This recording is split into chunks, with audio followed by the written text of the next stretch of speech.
Hello, this is reV doing a bit of a playthrough of the Darkest Dungeon. Did I say a bit? I meant a lot, or at least that's the intention anyways. I'd like to do a full playthrough from the beginning to the end. As to me actually reaching that far or not, that's a different story entirely. But yeah, we'll find out, I suppose. For those who don't know, this is a turn-based RPG slash dungeon crawler slash Rogue-Lite, I suppose. Yeah. And that was released on the 19th of January 2016. So yeah, let's dive right into it. As you can see, I've actually played quite a bit of it.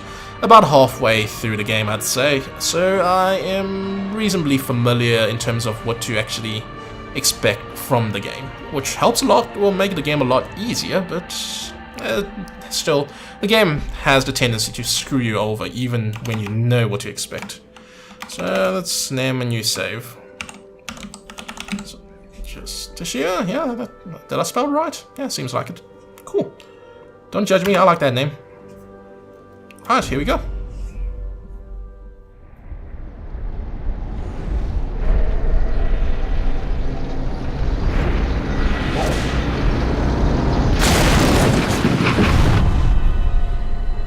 You will arrive along the old road. It winds with a troubling, serpent-like suggestion through the corrupted countryside, leading only, I fear, to ever more tenebrous places. There is a sickness in the ancient pitted cobbles of the old road, and on its writhing path you will face viciousness, violence, and perhaps other damnably transcendent terrors.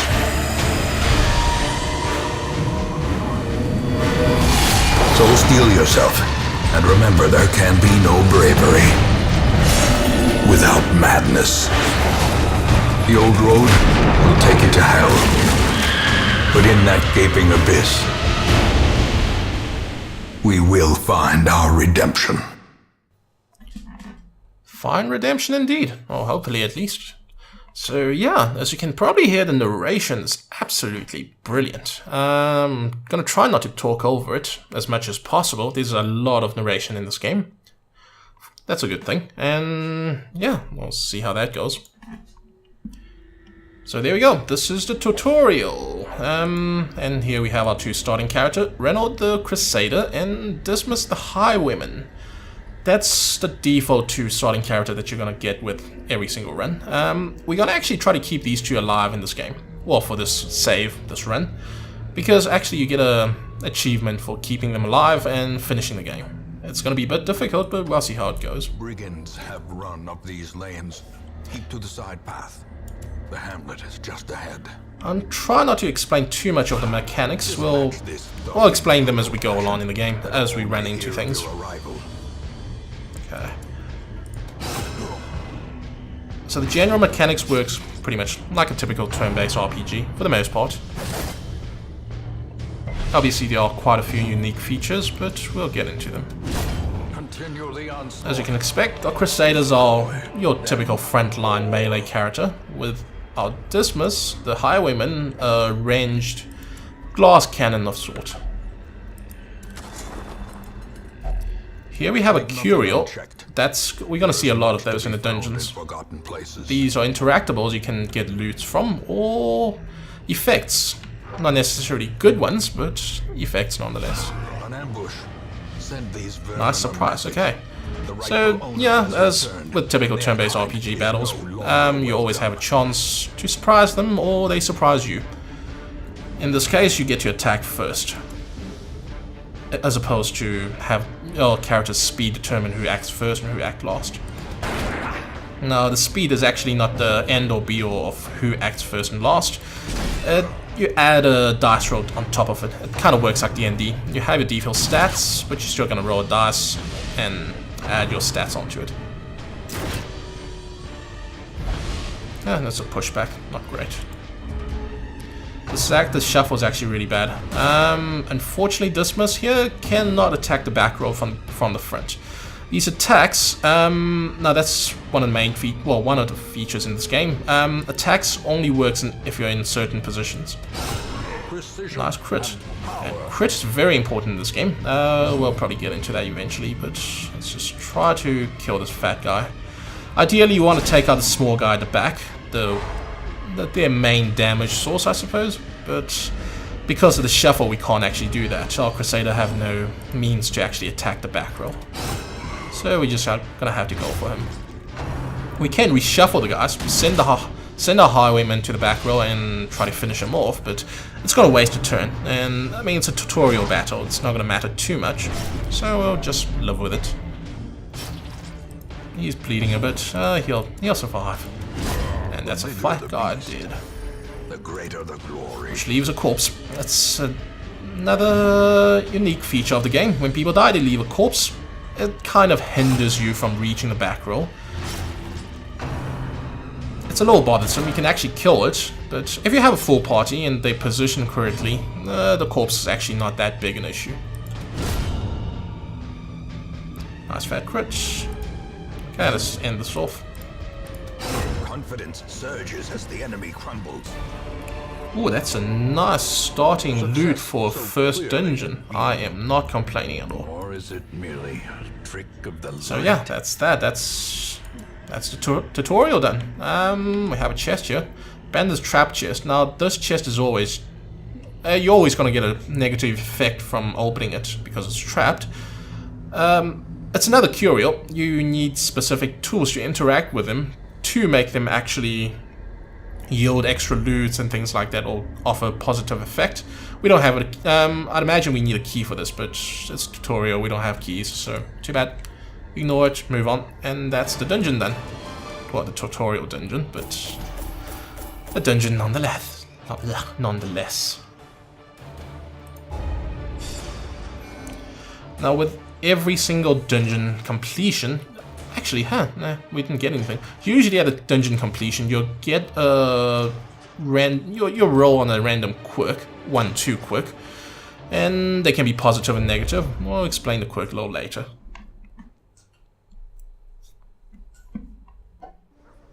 Welcome home, such as it is. This squalid hamlet, these corrupted lands, they are yours now, and you are bound to them. So this is the hamlet, the main hub, if you can call it that, where you can equip your outfit, your characters, set up your parties, and so on and so forth, as you'd expect. This game has a lot of similarity with a Nintendo DS game named Etrian Odyssey. It's a similar kind of dungeon crawler, turn-based RPG, and guild management. But yeah, we'll see more of that as we go along. Women and men, here we can recruit new characters to join our party. This actually refreshes every single time we complete a dungeon. Let's upgrade this. What this will do is we'll get more characters coming in, so we have more choices every single time. And we can increase the size of our roster. More people to shuffle around for each dungeon runs. That's always useful. So we got these two guys. A Plague Doctor, which is a backline damage over time character. Rather fragile. And the Vestor, who is a healer through and through. Has some damage output as well, but mostly a healer. Right. Slow reflex, healers give plus 20% heal skill when camping. Not that useful. Plus 10% damage melee skill, that's not useful at all. Right, that's not too bad. Okay, then you have a graveyard, that's where we'll list all the dead characters. Let's hope that's gonna stay relatively empty. That's pretty much just show you a bunch of narrations and intros and cutscenes, nothing too important. Everything else is locked at the moment. They will unlock as you progress through the game. We got a trinket actually early on in the fight. Let's actually equip this on somebody. Plus 20% bleed chance. You have a bleed skill, so let's give it to you. Dismiss. Right, nothing else to do. Let's just actually go straight on to the first available dungeon, Ruins. Your work begins. This is where this particular dungeon is going to have a lot of unholy monsters. I think Vestra at the back is fine. She's not going to be able to use her Mace Bash. That can only be used in the first 2 positions. But she has her main skills, which she can still do her main skills, which is the healing skill and stun, that's fine. We're going to put him there because he has his melee attack. That can only be used on the 3rd position, so might come in handy. Right, otherwise that looks good.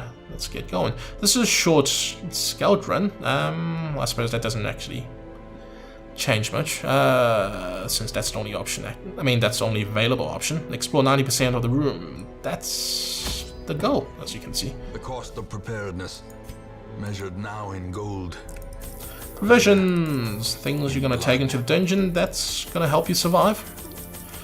I like to carry as much as possible. Some people like to keep it as a minimum, just to, well, save up on the gold. More money you have, the better it is for you in the long run, I suppose. But I like to keep the provision high so the character can have a better chance of surviving. So let's see, 12 provision, that's my usual go-to amount of provision for a short run. 8 torches, same deal. As for everything else, I'm trying to remember what's actually good. Okay, 2 shovels as per usual, that's always handy. Holy water, how many do we need for runes? I think about 4, 5. 4, maybe? 4, 5? 5. Keys, 1, 2, 3 should be good enough. 3 medical herbs. We don't need the anti-venom and bandage, I think. Runes, I mean, that basically cures poison and that cures bleeding. But in runes, there's not much people who can plague you or bleed you. So that should be fine. I think we're good.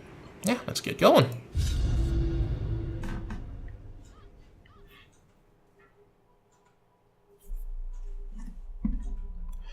Should be relatively easy. I mean, it's the first dungeon, so the game will try to ease you through into the game.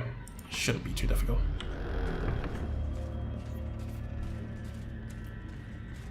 First curial, just extra torch, always handy. So, torch plays a big role in this game. Okay, this torch meter obviously depletes over time. You need to use your torch to actually refill it up. The lower the torch, the lower the lighting you have, the higher the chance of you critting people, the more chance of you getting surprised by the monsters, and what else? The more loot you'll get. So it's very much a risk-reward thing. I don't like take chances, so we're just gonna play it safe, keep the radiance high. That will add scouting chance and add monster surprise. You can see from the what do you call this? What do you even call this? Toolbox? Toolbar? What's a tooltip? There we go, that's a word. Okay, we got a surprise on the skeleton. These are likely the weakest monster in this game, so that's a nice, easy start. What do we do? Just cut them up. We can't bleed them. Skeletons don't... Actually, yeah, that's a good point. Skeletons don't bleed. As the fiend falls, so the bleeding effect doesn't really matter. There we go. One hit kills for both of them. Nice and easy start. Unlocked strong box. Let's open that. The content's yours. So far, so good.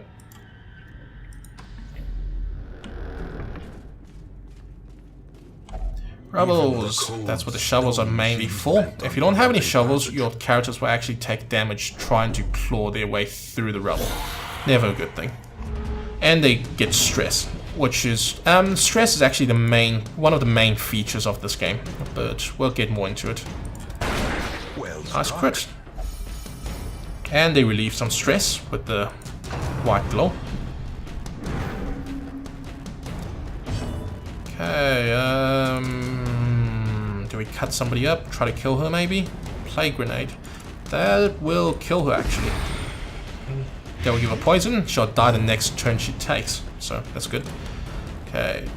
You can try to stun this guy. Good. Nice and easy. Let's kill this guy first. He has a little higher damage than the little clubby guy. Born Rebel and Born Soldier. Well, don't appreciate that. Okay, let's kill them off. Their formation is broken. Maintain the offensive. get to actually spend a turn to heal all highwaymen. It's always useful. Healing in this game aren't great.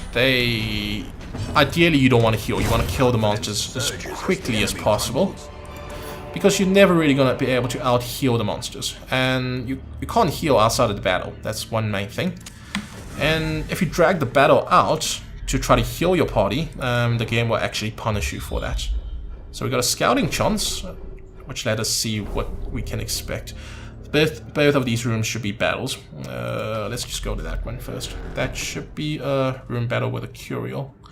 That's probably some kind of statue, something. I don't know. We'll see. Hey, whoops. Please don't steal the items. Ah, fuck, he's gonna steal it. What kind of Crusader steals items? That's not very Crusadery. So, yeah, let's actually explain the quirks. So, you have the positive quirks and negative quirks. They either add stats, reduce stats, or force your character to do certain things that you most likely wouldn't want them to do. It's kind of like Vampire the Masquerade, where with the what do you call that? Perks and the floor system. Similar to that, actually. So our Crusader Renaud, he has this prone to stealing items. This will basically give him chance to essentially steal items. Steal items from the Curial he runs into. Not great at all. There are ways to actually remove them, but it costs a bit of money. But yeah, that's definitely one of the negative quirks we do want to remove. It's not great. Okay, Ballista Guy does a lot of damage. We want to actually kill him as quickly as possible. We can try to poison him. I don't know how you actually blight / poison a skeleton, but apparently that's a thing. Dodged. It's unfortunate. Maybe try to stun him. Ah, good. That stun attack also increases the light a bit, which is very handy. Okay, you can't attack the back row, let's just swing at the front. So after the stun, they get a stun resistance buff. This is obviously to prevent stun locking. A bit annoying, but not something that can't be dealt with. Nice dodge. Okay, let's... the poison is going to do 4 damage, so he's going to kill himself next turn. We don't have to worry about him. Let's kill... maybe a grape shot? Yeah, this is an AoE skill. You can see it's chained between the first 3 positions. That's... generally, you don't want to use these skills, and I'll explain why in a second. Okay, let's just cut him up. We really want to heal him a bit more. I think we'll get a turn to actually heal him. As you can see, the heal is just not great. There's no way you're gonna out-heal the damage you take. Okay, here's an example. Zealous Accusation. This is an AoE attack. Attacks the first 2 positions for minus 40%. It's doing 60% damage. So you're thinking, okay, cool. You're doing 60% damage to the first 2 positions. So you're essentially doing 120% damage. That sounds great, right? Well, it's not really, sadly.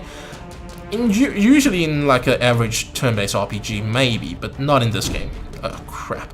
In this game, you want to kill off the enemy as quickly as possible, because, again, as explained, you can't... it's very difficult to out-heal the damage you take. So, focusing down single enemies to reduce the amount of damage you take is very, very important. I don't remember what this does. I think reduces stress and heal somebody. It might reduce... I don't know. I really don't know. I should actually keep a wiki page open so it makes it a bit easier. Divine Benefit. That's a heal. That's all. Okay, I guess that's it. It gives you a heal. Can't complain. Any benefits is good. Actually, that was very good. Your health was a bit low. Okay, here's a trap. You can see who actually has a decent trap disarm rate. Highwayman has the best ones. Let's go for it. Let's just disarm that. Traps actually are very useful in this game, assuming you actually detect them ahead of time, because they are a very good source of stress reduction. Whenever you actually disarm a trap, you reduce some stress. Unfortunately, Dismas, or well, not exactly unfortunately, but he doesn't have any stress at the moment. Whoops, I haven't been monitoring the torch. That's fine. Let's light it up. He doesn't have any stress at the moment, so he's not gonna get any stress reduction. Right, more bastards to fight. We're gonna try to kill her first, as per usual. She's very good at stressing characters out. She has an attack that increases the stress by quite a bit, so we want to kill her as soon as possible. A little poison, always good. And you missed, you stupid, what do you call these guys? Brawlers. Cultist brawlers, alright? You shirtless bastard. Ow. Grievous injury. Crit in this game is very, very deadly, as you can see. The thing is, you don't have much health compared to most other RPGs, so a single crit can easily take off more than half your health, and also it increases stress for that character and nearby characters of the person that took the crit. So, not great. You want to manage your stress, so the less stress damage you take, the better. She's gonna die next turn, so we don't have to worry about her too much. Let's heal our Crusader. Now with stress, once your stress reaches 100, currently it's only at 18, maximum of 200. Once it reaches 200, well 100, you become afflicted, which means your character will likely do things that you, well, would do things you don't want him to do. Kind of like quirks, but not really. The effect happens in battle, so he'll move himself, he'll hurt himself, he'll decide to not take an action. It's all potential things of, potentially things that would happen. There's also a small chance of you actually getting a positive affliction. I think there's a specific term for it, I can't quite remember. But with that, it's, your character actually gets benefit, like he just reduces stress for the rest of the party, so it's very handy, but again, the chances of it is very, very low. And when the stress reaches 200, your character's pretty much gonna kill himself. Pretty much. Hopefully we won't, hopefully that won't happen. Well, as in, we won't run into that situation. That's a hope, at least. Should probably spend that time healing our Crusader, but oh well. Let's just kill. We can, yeah, let's stun him. Draw out the battle just a tiny bit. Now, with this game, you can't actually prolong the battles. If you do, for a little too long, the characters will stress out, or there will be reinforcements on the monsters, which is never a good thing. What can we do? Let's just attack the corpse. We want to give our Vestal a turn before we kill him. Just so we can heal the Crusader up just a tiny bit. That's good. And you can wrap it up.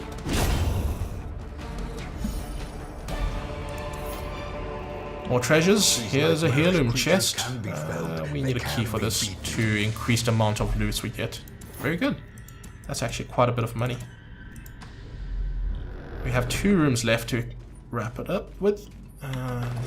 Pack contains loot. Awesome. Ooh, nice ring. What is that? Tenacity ring. Plus 10% death blow resist. Plus 5 dodge. Minus 1 crit.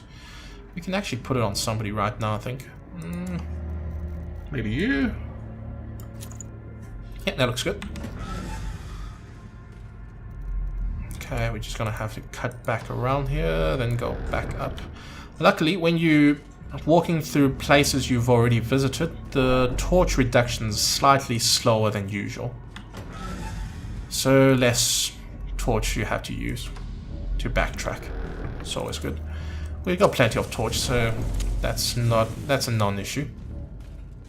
We haven't had to use food yet, so as you adventure along, there's a random chance your characters will get hungry, and you will be forced to actually feed them. Now, these actually recover a tiny bit of health, but generally you want to keep it to prevent them from going hungry.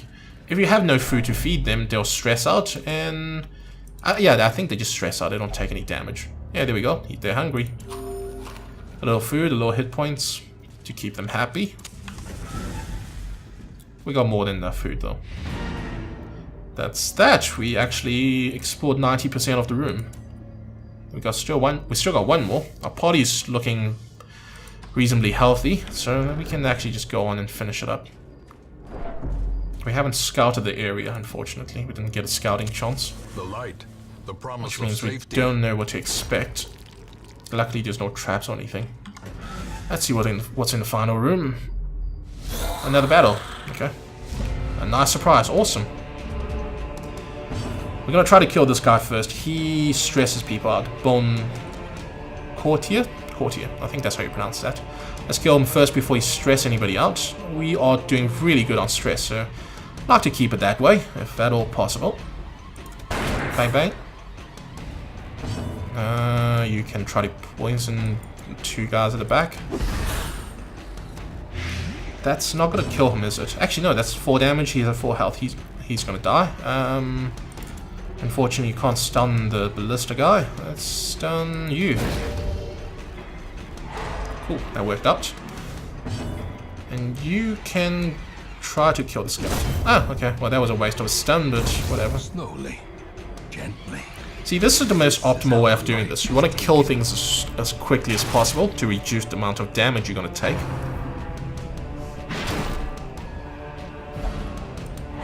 As opposed to spreading out the damage with the AoE attack, doing more damage over time, but resulting in you taking more damage. See, even with only two guys left, our play doctor's nearly dead. He's on 3 health. Oh yeah, he got pushed back. Damn it. It's fine. Can we actually attack it? No. Okay, the open vein only attacks the first 2 positions. Sadly. Let's do that. 2 damage. That's enough to actually have him killed by the poison. That's good. Stab at the skeleton. Can't bleed them. You can actually bleed them. Their bleed resist is 200%, but if you find a way to beat that 200%, you can bleed the skeleton. I'm not going to argue the logic behind that, but whatever works. Okay, he's nice and stunned. Wrap it up. And he's going to kill himself. Bye-bye. Now we're out of inventory space already. We can dump some stuff. We can dump the foods. We don't need that. Okay, let's see what's in here. More heirlooms, always good. So heirlooms are required to actually upgrade different facilities in the hamlet. They have limited usefulness. Once you fully upgraded them, obviously these heirlooms are going to be completely useless. And you should avoid getting them. But first half of the game, that's very handy. Right, so that's that dungeon done, thankfully. There we go. Nice and easy. No surprises. Not complaining. I mean, the game is very keen on throwing surprises at you and throwing spanners at work.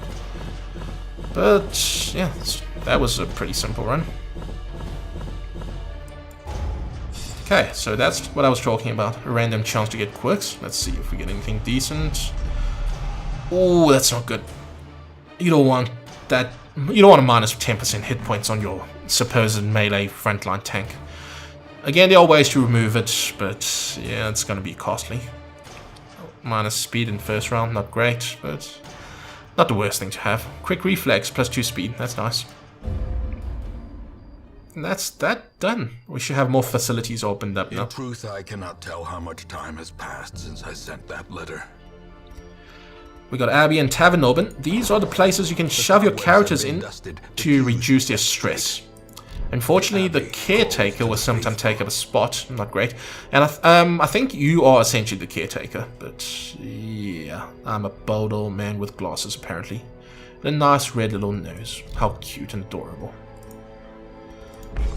And the tavern. Kegs, cards, and curtained rooms promise solace to the weary and broken alike.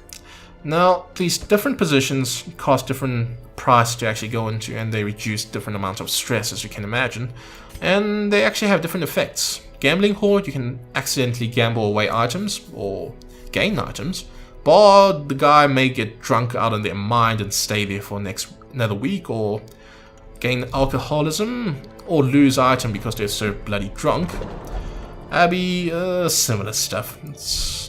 We'll run into them as we play along. Let's just grab the new characters. We've got a new Crusader, a Man-at-Arm, a tank character, and a Hound Master, Doggy Master. He has a little dog with him that does his attacks and all that stuff. Luckily, you don't see any dogs getting hurt in this game. So, great. We don't like seeing that. Nobody likes seeing that. Hopefully. Okay, well, that's the first run done.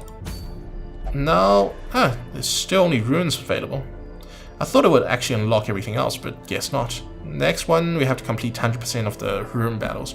We're not going to worry about that now. I think we're going to end the video off here. So yeah, that's that. We're going to carry on another time. The usual. Like, dislike, comment, subscribe. I'm not going to hold against you if you don't, but I might hold some grudge against you, but we'll see about that. You wouldn't know, of course.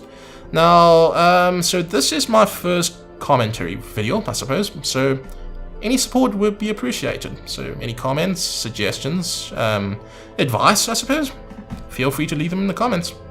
Anyway, cheerio!